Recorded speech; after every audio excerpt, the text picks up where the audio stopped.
تازہ ترین ویڈیوز کے لیے چینل کو سبسکرائب کر کے بیل آئیکن اور آل نوٹیفیکیشن پر کلک کریں تاکہ آپ کو ملے ہر اپڈیٹ سب سے پہلے۔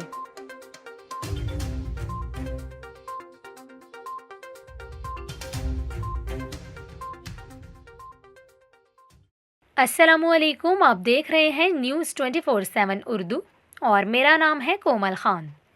ناظرین، آج کی اس ویڈیو میں ہم آپ کو مسلم لیگ نون کی نائب صدر مریم نواز کے حوالے سے خبر دیں۔ مریم نواز کی صحت میں بہتری نہ آ سکی۔ کچھ روز سے مریم نواز کی صحت کافی زیادہ خراب ہے، انہیں بخار کی بھی شکایت ہے اور ایک ہفتے سے ان کا گلا بھی خراب ہے، جن پر ان کا کووڈ ٹیسٹ بھی کروایا گیا، تاہم کورونا ٹیسٹ کی رپورٹ منفی آئی ہے۔ اور اب ایسا ہے کہ مریم نواز کے علاج کے لیے شریف خاندان کے ذاتی چیف معالج ڈاکٹر عدنان کو لندن سے لاہور بلایا گیا ہے۔